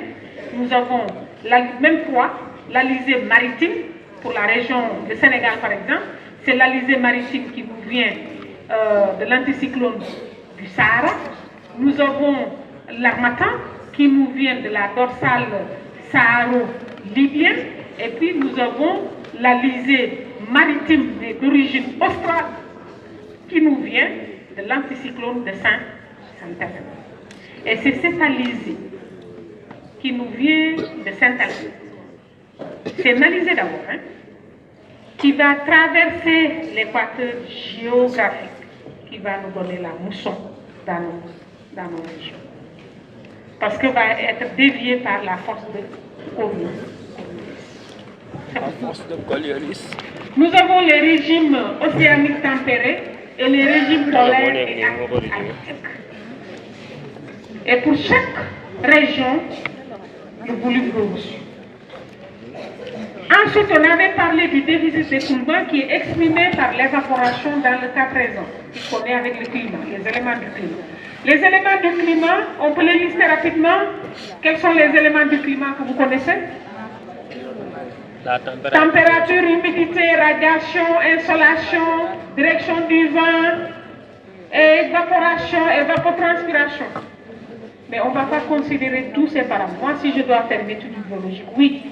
Mais dans le cas en espèce, le cas de notre démonstration, on va parler beaucoup plus de l'évaporation, ETP, ETR, c'est quoi? Réel. ETO, par exemple, parce que l'atmosphère nous apporte de l'eau, mais l'atmosphère récupère une bonne partie de cette eau-là. Et cette partie qui est pompée, ce manque à gagner est appelé déficit d'écoulement, déficit hydrologique. Et la température va intervenir, l'état de l'eau aussi. La température détermine l'état solide, liquide ou gazeux, parce que je vous ai dit qu'un corps change d'état. Il a besoin soit d'absorber de l'énergie, de libérer de l'énergie. Si vous l'avez compris, vous avez compris toute la mécanique autour des liquides ou des corps qui changent d'état. La répartition spatio-temporelle de la température est donc la première chose à cerner. Quand vous étudiez un bassin versant, vous allez analyser les données de température, mais vous allez rapidement vous apercevoir qu'il y a une période de l'année où les températures sont élevées et une période de l'année où les températures sont basses. Maintenant, vous avez de ces régions qui vont avoir une évolution bimodale de la température. Bimodale. C'est-à-dire on a 2 maxima et 2 minima. 2 maxima, 2 minima. Évolution bimodale de la température. Et on va chercher les causes de cette évolution bimodale. Les causes, c'est généralement ce qu'on appelle ici la révolution, avec les différentes saisons, saison hiver, été, automne, printemps, qui vont jouer sur la chute des températures ou pas. Puis en plus, nous avons la pluviométrie qui va intervenir pour les pluies. Dans cette évolution bimodale, on est obligé d'interroger les facteurs. Et pour le maximum, on fait le même travail. Pour le minimum, on fait le même travail pour donner les causes ou les facteurs de cette évolution bimodale. Pourquoi on a là le maximum principal? Pourquoi ici le maximum secondaire? Pourquoi le minimum principal? Pourquoi le minimum secondaire? Ensuite, nous avons d'autres paramètres qui sont déterminés vent par sa direction et sa vitesse, insolation, tension de vapeur, température, point de rosée, humidité, durée, etc. Et ces paramètres climatiques influent plus ou moins sur l'humidité de l'air. Parce que pour que l'évaporation diminue, il faut que l'air soit saturé. Si l'air n'est pas saturé, l'évaporation ne diminue pas. L'atmosphère va continuer à prélever jusqu'à ce qu'il y ait saturation. L'évaporation est un phénomène physique de transformation de l'eau liquide en gaz en vapeur. Elle s'exerce sur tous les types d'eau. Et l'évaporation dépend du déficit hygrométrique, c'est-à-dire l'air n'étant pas saturé. Donc la demande est là, et s'il y a de l'eau, l'atmosphère va pomper. S'il y a de l'eau, donc il y a le réel, il y a le potentiel. Potentiel, c'est comme moi par exemple. Je dis, pour me rassasier, il me faut un demi-kilo de viande. C'est un exemple. Je ne dis pas que c'est ça qu'il me faut. Je dis un exemple. Allez, voilà. Il me faut un demi-kilo de viande. Cela signifie que si vous me donnez un demi-kilo de viande, ça va me rassasier. Si vous me donnez moins, je vais me contenter de ça. Parce que je n'ai pas d'autre possibilité. Donc il y a le potentiel et il y a le réel. Le potentiel, c'est-à-dire ses besoins. Voici les besoins. Chaque jour, peut-être que vous avez besoin de 1000 francs. C'est un besoin. Dans la réalité, est-ce que chaque jour vous avez 1000 francs? Je ne sais pas. Maintenant, dans la réalité, si chaque jour vous avez 200 francs, donc vous, votre besoin, vous allez devoir l'amener à 200. C'est parce que c'est 200, vous allez vous contenter des 200. Et pourtant, quand vous évaluez tout ce dont vous avez besoin par jour, quand vous vivez dans l'espace universitaire, peut-être vous dites, moi, il me faut 500, il me faut 1000 francs. Maintenant, si je n'ai pas ce besoin de l'argent pour couvrir tous mes besoins, je vais me contenter de ce que j'ai. Donc, ce que j'ai là, c'est ça le rêve. Ce que je veux, c'est ça le potentiel. N'est-ce pas? Donc, c'est comme ça qu'il faut comprendre la chose. Or, pour satisfaire cette demande des 1000 francs, je suis obligée de faire quoi? De prélever. Mais je prélève quand ça existe. Si ça n'existe pas, je ne peux pas. Donc, il y a une limite. Et la limite, c'est quoi? C'est la disponibilité. La disponibilité. La nature des surfaces évaporantes, sol nu, interlabouré, par exemple, évapore moins qu'un sol en plan d'eau. Et d'autant mieux que cette surface est desséchée. La profondeur de la nappe phréatique, là je suis obligée de m'arrêter. Vous savez, une nappe, c'est comme une colonne d'eau sous nos pieds. C'est comme une colonne d'eau. Et dans cette colonne d'eau, il y a la partie qui est en hauteur et il y a la partie la plus profonde. Donc on aura les nappes alluviales, phréatiques. Et ces nappes vont être sollicitées par l'évaporation. L'évaporation par le soleil tape, la température augmente, etc. Et l'atmosphère va prélever au niveau de ces nappes superficielles. Mais il y a une limite. Au niveau des nappes profondes, des nappes intermédiaires, l'atmosphère ne peut pas prélever. Parce qu'elles sont protégées, plus ou moins.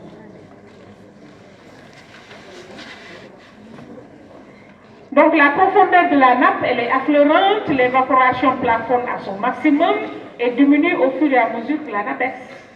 Quand elle baisse, l'atmosphère ne pourra plus agir. Elle ne peut pas. Elle ne peut pas aussi taper si profondément pour aller chercher de l'eau. Elle ne peut taper qu'au niveau des horizons superficiels et les nappes à faible profondeur. C'est moi?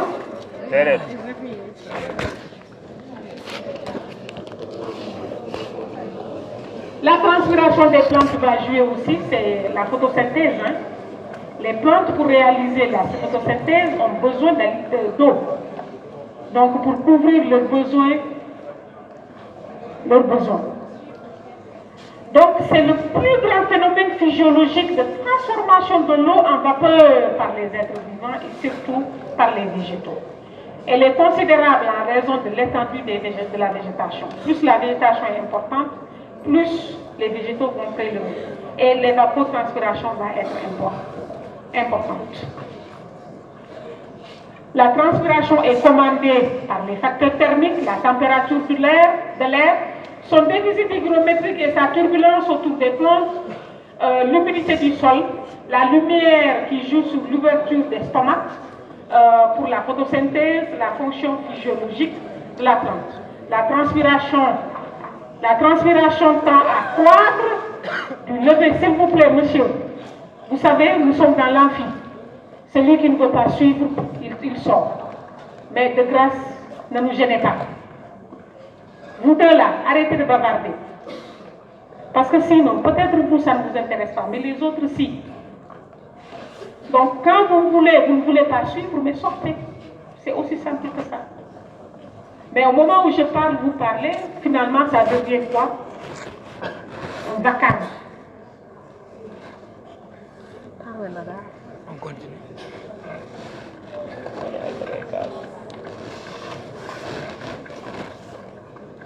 Attention, c'est l'amphi. Vous pouvez sortir, vous pouvez danser. L'essentiel, c'est de ne pas parler.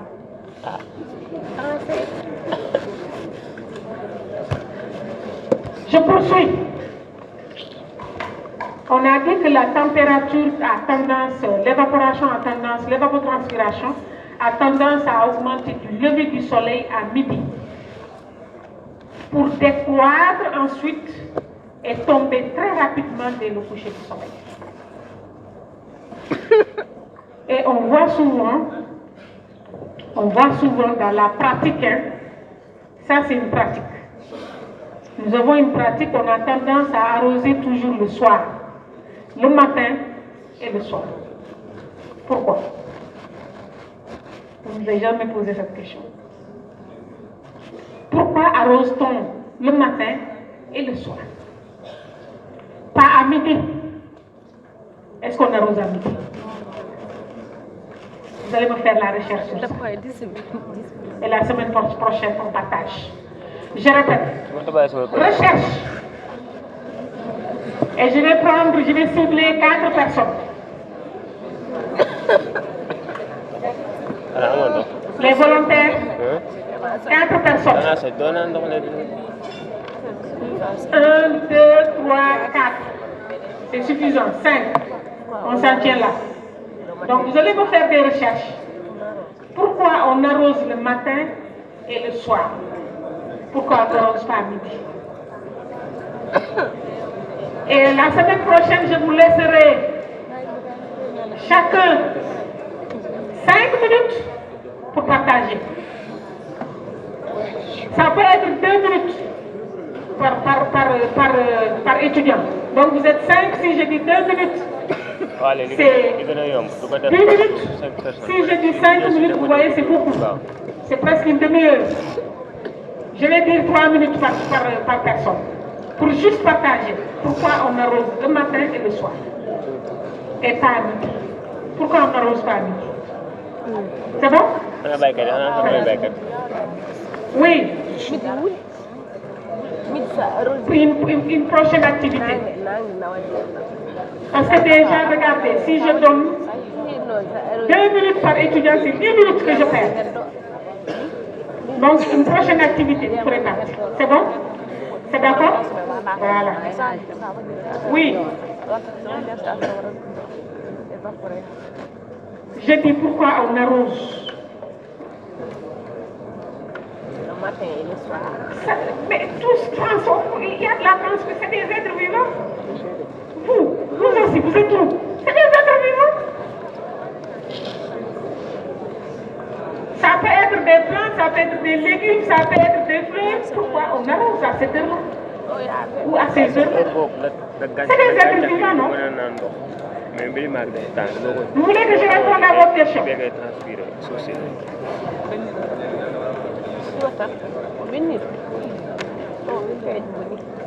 Oui.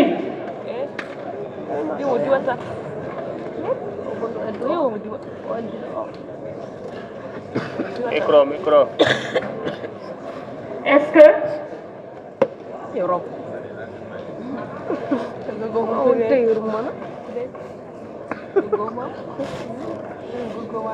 moi, le travail que je vous ai confié.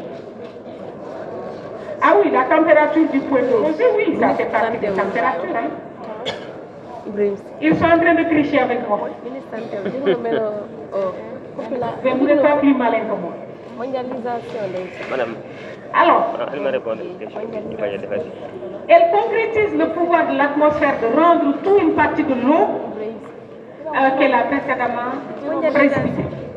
Ce pouvoir dépend des facteurs qui commandent l'évaporation, la transpiration, d'où l'appellation d'évapotranspiration potentielle. Mais il y a des limites à l'évaporation. Et les limites, c'est quoi? La disponibilité. Je donne un exemple.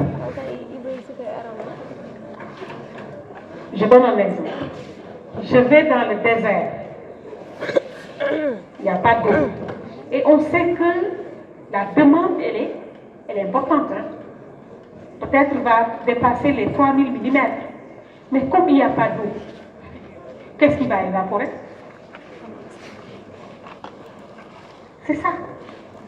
Et le peu de plans d'eau que vous allez retrouver autour des oasis, etc., si vous les laissez, à moins qu'il y ait de la végétation autour qui va servir d'écran, mais si vous laissez au bout d'un certain temps, l'eau disparaît. Et souvent dans ces régions, comment on fait? On va faire ce qu'on appelle l'infiltration artificielle. On prend de l'eau sur la population. l'infiltration active. Plusieurs formules permettent de calculer l'évaporation. C'est les modèles turcs, le modèle Penman à l'aide de Bach. La formule turque peut intervenir par paramètres, insolation, température. Mais celle de Penman est beaucoup plus complexe. Elle est souvent considérée comme étant la plus rigoureuse car prend en compte, outre les paramètres qui sont déjà énumérés dans le précédent modèle turc, il va utiliser la vitesse du vent, la température, parce que la vitesse du vent, ça favorise l'évaporation, la vitesse. Parce que cette eau-là qui est soumise à une vitesse beaucoup plus importante, l'eau est là en train de remuer, se frotter et ce frottement crée de l'évaporation. Nous avons la tension de vapeur, l'humidité relative, la température du point de rosée, entre autres. Et donc forcément, à cause du fait de ces limites, de la disponibilité, ETR est inférieur ou égal à ETP. Quand l'eau est disponible en quantité, ETR va être égal à ETP. Mais dans des régions où vous avez des déficits d'eau, ETR va être inférieur à ETP. ETR est inférieur à ETP dans les régions où il y a un manque d'eau, comme dans nos régions. La demande évaporatoire n'est jamais satisfaite. Quand vous prenez les mois de l'année, nous, dans ce que nous faisons, dans les mois de l'année, même dans les régions les plus humides, je prends par exemple la région de Ziguinchor, la région, je vais commencer à partir de Kaolack. Au niveau de Kaolack, mais les stations que je connais le mieux, c'est les stations de Sokone, puisque j'ai traité les données de Sokone. Nous avons la station de Nioro du Rip,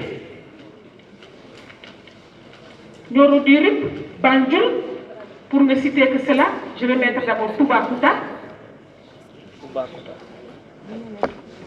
Qui connaît Toubacouta?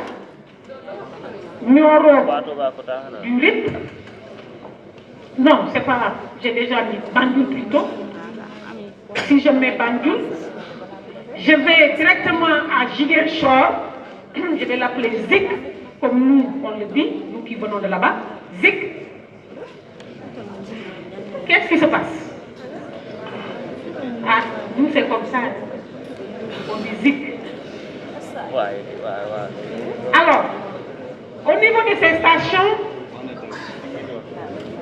le bilan hydrique, parce qu'on fait un bilan hydrique, la différence entre la pluie et l'évaporation. Quand vous faites la différence, vous avez un bilan hydrique. Il est positif. Donc le bilan hydrique positif, ici c'est en août-septembre. Août-septembre. Pareil, août-septembre. Ici, Toubacouta, août-septembre. Banjul, ça sera juillet, août-septembre. Ziguinchor, c'est juillet, août-septembre. Ce sont les seuls mois où la demande évaporatoire est satisfaite au niveau de ces stations. Les seuls mois où la demande évaporatoire est satisfaite. Le reste de l'année, la demande est pas satisfaite. Le reste de l'année. Quand vous allez maintenant au nord, aucun mois ne satisfait la demande évaporatoire. Aucun mois ne couvre la demande évaporatoire. Donc, quand vous prenez ces mois-là, ETR pour ce mois ou ces mois est égal à ETP. Le reste de l'année, ETR est inférieur à ETP.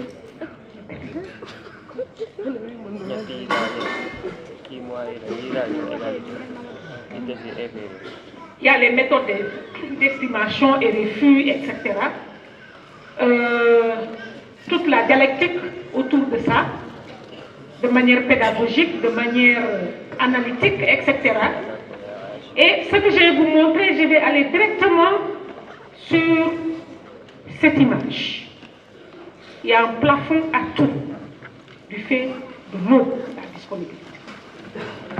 Et on dit généralement, ici, parce que ça exprime le déficit, si vous regardez sur cette figure, vous avez à la fois le déficit d'écoulement, nous avons les précipitations et nous avons la température.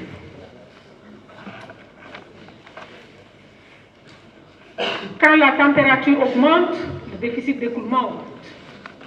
C'est ça, non? Et le déficit d'écoulement va augmenter avec la pluvio, la quantité de pluie reçue. Le déficit d'écoulement augmente avec la température et augmente avec la quantité de pluie reçue. C'est ce que dit la figure. Mais pour une région où la température moyenne est de 25 degrés, regardez, ça plafonne à 2040 mm de pluie. Il faut 2040 mm de pluie pour satisfaire la demande évaporatoire dans des régions où la température moyenne est égale à 25 degrés. Or, nous, dans nos régions, je prends par exemple les stations de Saint-Louis, de Podor, de Linguère, toute l'année, tous les mois de l'année ont une température supérieure à 25 degrés. Quelle est la quantité de pluie qui tombe là-bas? 300. Vous avez vu le déficit? Est-ce que vous vous rendez compte du déficit? Je prends juste le lac de Guiers. Nous calculons.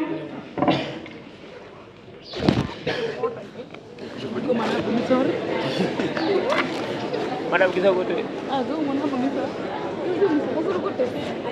vous ne verrez pas ma carte.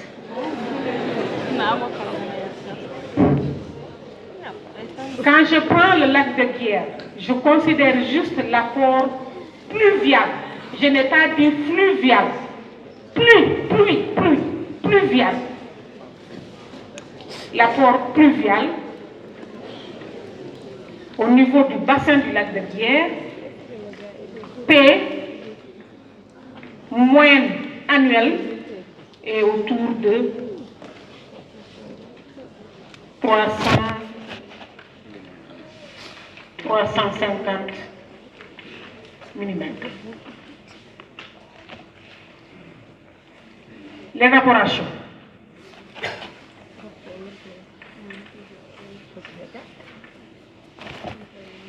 Autour de 2300 mm.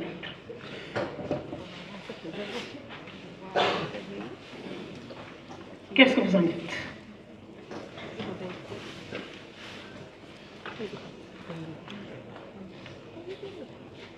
Que pensez-vous de ça?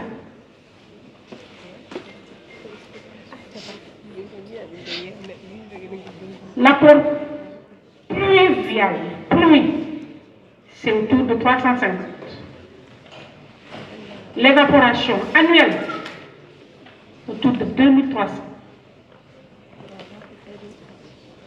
Il y a déficit, et un grand déficit.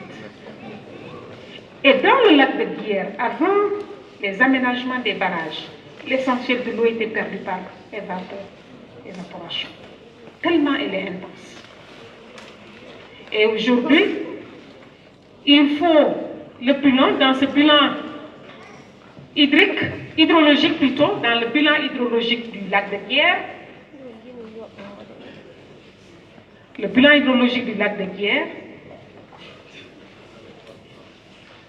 P, puisqu'il n'y a pas que la pluie, hein, on a Q, on a D, on a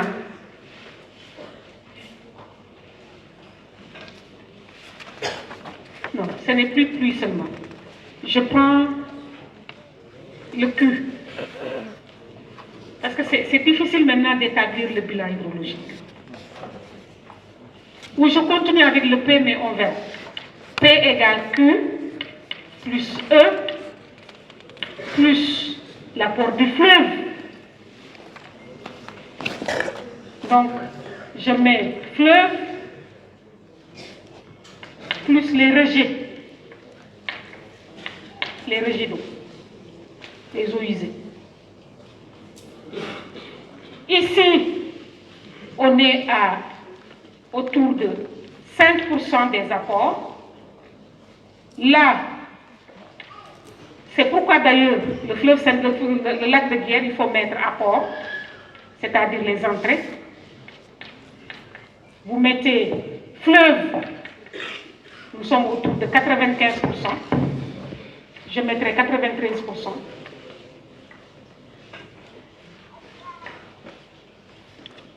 La pluie,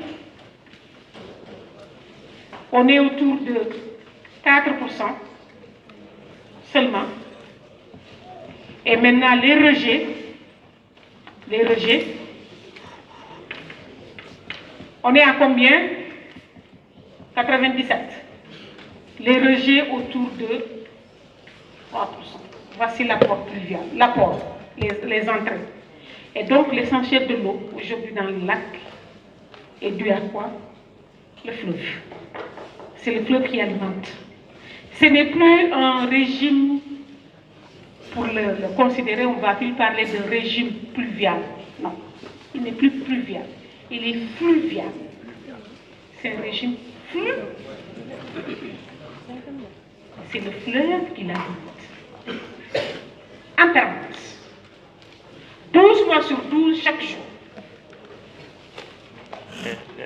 Ce n'est plus un apport pluvial, non? Parce que, regardez l'apport pluvial.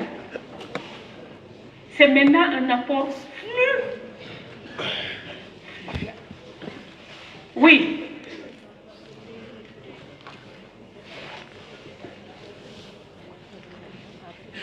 Pluvial, c'est la pluie. Fluvial, le fleuve. Glacial, ça glace. Il faut parler fort parce que... Quand est-ce que vous voulez avoir l'apport pluvial, sinon que pendant la saison des pluies? Est-ce qu'en ce moment-là, Saint-Luc devait avoir l'apport pluvial?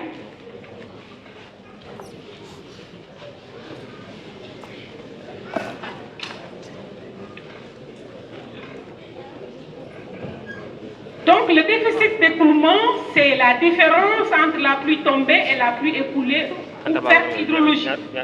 Et parmi les phénomènes qui influencent sur le bilan,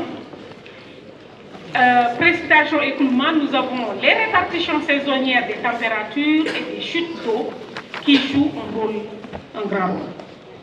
En synthèse, on dira que le cycle hydrologique fonctionne comme un grand système universel.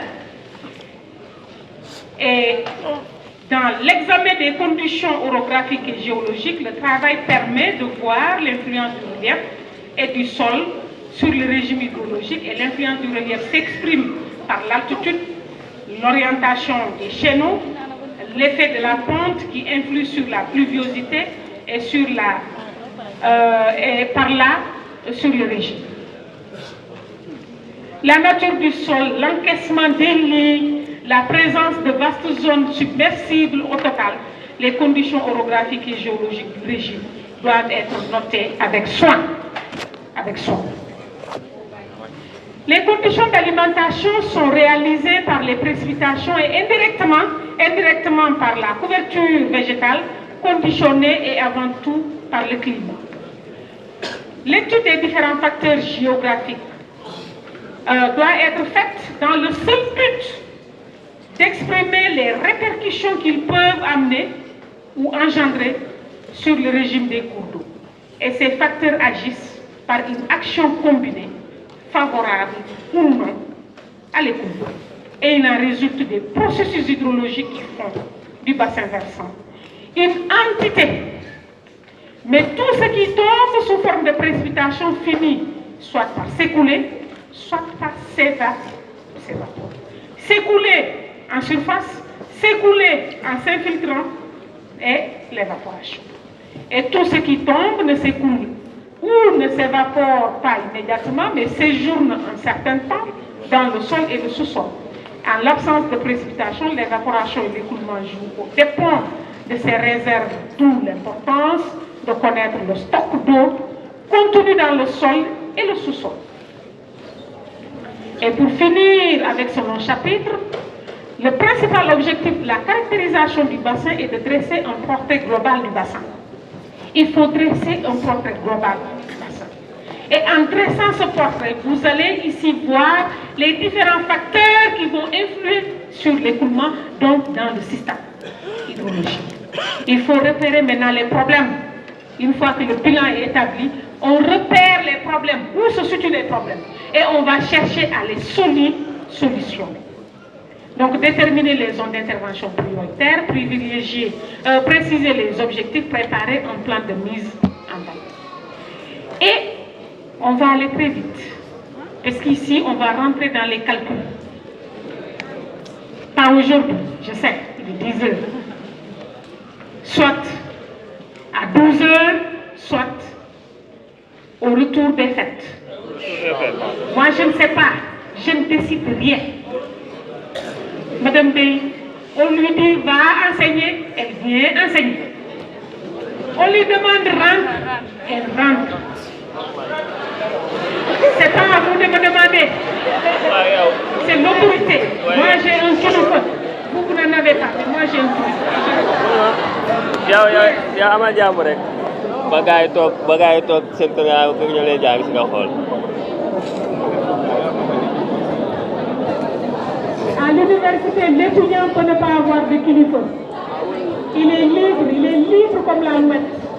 Et il décide pour lui. Je suis sûre qu'il y a des jours où vous êtes restés dans la chambre, papa et maman ne savent pas que vous n'êtes pas venus en classe. C'est ça.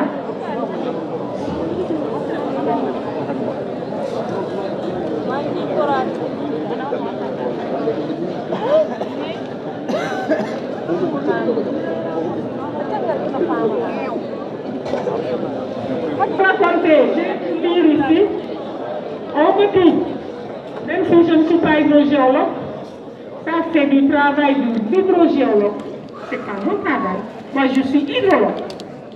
Oh, il me dit, ou la personne dit, 2 maisons voisines ont réalisé un puits, c'est-à-dire chacune des maisons a réalisé un puits dans la région de Matam. L'une a creusé quelques mètres pour avoir de l'eau et l'autre a creusé très profondément pour avoir de l'eau. Qu'est-ce qu'il explique? D'abord, moi je ne sais pas quel est le type de puits.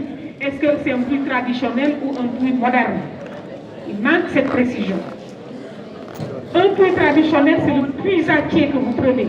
Il creuse dès qu'il a les premiers horizons d'eau. Il ne peut pas avancer. S'il le fait, il va être englouti par l'eau. Il est obligé de remonter. Ça peut être un facteur d'explication. Alors que l'autre a creusé un puits moderne, il utilise des engins et du coup va avoir de l'eau. Il y a aussi le sens de l'écoulement de la nappe. L'écoulement. Et c'est pourquoi le puisatier, pour creuser, il interroge le sous-sol. Ils ont des connaissances qui lui diront si tu creuses ici, tu vas avoir l'eau. Maintenant, si vous prenez quelqu'un qui est sorti, un ingénieur qui vient creuser, lui, tout ce qui l'intéresse, il va forer jusqu'à avoir de l'eau.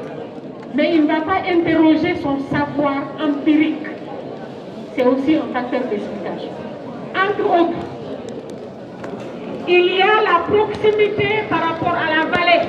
On peut être voisine et ne pas être situé sur la même pente. L'autre est plus bas, sa maison est plus basse et l'autre, sa maison est plus haute. Ça peut être aussi un facteur d'explication. Vous voyez, il y a beaucoup de conditions. Et comme je ne les maîtrise pas, je ne sais pas. N'est-ce pas? Je vais m'arrêter là aujourd'hui. Pas aujourd'hui, à tout à l'heure. L'heure